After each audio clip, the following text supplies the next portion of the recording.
بسم اللہ الرحمن الرحیم۔ سکون قلب یقیناً اللہ تعالیٰ کی یاد میں ہی پوشیدہ ہے۔ ناظرین کرام، میرا آج کا سوال ہے کہ حضرت بلال حبشی کی نبی کریم صلی اللہ علیہ وآلہ وسلم سے سب سے پہلی ملاقات کب اور کیسے ہوئی؟ حضرت بلال کے دل میں پیارے نبی صلی اللہ علیہ وآلہ وسلم کے لیے محبت کب اور کیسے پیدا ہوئی؟ ناظرین کرام، ان سوالات کے جوابات کے لیے اینڈ تک میرے ساتھ رہیے گا۔ ناظرین کرام، حضرت بلال رضی اللہ تعالیٰ عنہ فرماتے ہیں کہ میں مکے کے لوگوں کو بہت ہی کم جانتا تھا کیونکہ غلام تھا، اور عرب میں غلاموں سے انسانیت سوچ سلوک عام تھا۔ ان کی استطاعت سے بڑھ کر ان سے کام لیا جاتا تھا، تو مجھے کبھی اتنا وقت ہی نہیں ملتا تھا کہ باہر نکل کے لوگوں سے ملوں، لہٰذا مجھے حضور پاک صلی اللہ علیہ وآلہ وسلم یا اسلام یا اس طرح کی کسی چیز کا قطعی علم نہ تھا۔ ایک دفعہ کیا ہوا کہ مجھے سخت بخار نے آ لیا۔ سخت جاڑے کا موسم تھا اور انتہائی ٹھنڈ اور بخار نے مجھے کمزور کر کے رکھ دیا، لہٰذا میں نے لحاف اوڑھا اور لیٹ گیا۔ ادھر میرا مالک جو یہ دیکھنے آیا تھا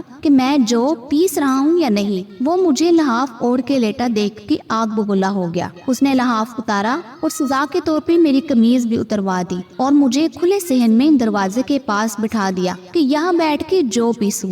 اب سخت سردی، اوپر سے بخار اور اتنی مشقت والا کام، میں روتا جاتا تھا اور جو پیستا جاتا تھا۔ کچھ ہی دیر میں دروازے پہ دستک ہوئی۔ میں نے اندر آنے کی اجازت دی تو ایک نہایت متین اور پرنور چہرے والا شخص اندر داخل ہوا اور پوچھا کہ جوان کیوں روتے ہو؟ جواب میں نے کہا کہ جاؤ اپنا کام کرو، تمہیں اس سے کیا؟ میں جس وجہ سے بھی رہوں، یہاں پوچھنے والے بہت ہیں لیکن مداوا کوئی نہیں کرتا۔ حضور صلی اللہ علیہ وآلہ وسلم یہ جملے سن کے چل پڑے۔ جب چل پڑے تو حضرت بلال رضی اللہ تعالیٰ عنہ نے کہا کہ بس میں نہ کہتا تھا کہ پوچھتے سب ہیں، مداوا کوئی نہیں کرتا۔ حضور صلی اللہ علیہ وآلہ وسلم یہ سن کر بھی چلتے رہے۔ بلال رضی اللہ تعالیٰ عنہ کہتے ہیں کہ دل میں جو ہلکی سی امید جاگی تھی کہ یہ شخص کوئی مدد کرے گا، وہ بھی گئی، لیکن بلال رضی اللہ تعالیٰ عنہ کو کیا معلوم کہ جس شخص سے اب اس کا واسطہ پڑا ہے وہ رحمت للعالمین ہے۔ بلال کہتے ہیں کہ کچھ ہی دیر میں وہ شخص واپس آ گیا۔ اس کے ایک ہاتھ میں گرم دودھ کا پیالہ اور دوسرے میں کھجوریں تھیں۔ اس نے وہ کھجوریں اور دودھ مجھے دیا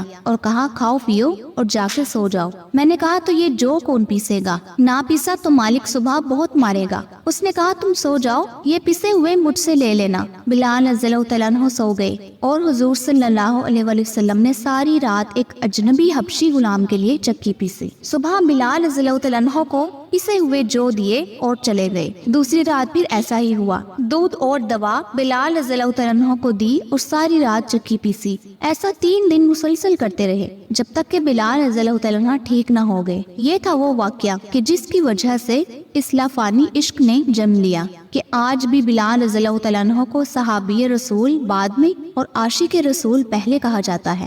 نبی کریم صلی اللہ علیہ وآلہ وسلم کے سارے ہی صحابہ نبی کے عاشق، دیوانے اور پروانے تھے، پر بلال تھے۔ ناظرین کرام، اگر ویڈیو پسند آئی ہو تو میری حوصلہ افزائی کے لیے ویڈیو کو لائک اور شیئر ضرور کیجیے گا۔ میرے اس چینل کا مقصد آپ کو درست دینی معلومات سے باخبر رکھنا ہے، لہٰذا میری اس کاوش کو کامیاب کرنے کے لیے میرے چینل کو سبسکرائب کیجیے اور اپنا حصہ ڈالیے۔ اگلی ویڈیو تک کے لیے مجھے اجازت دیجیے۔ اللہ آپ سب کا حامی و ناصر ہو، آمین یا رب العالمین۔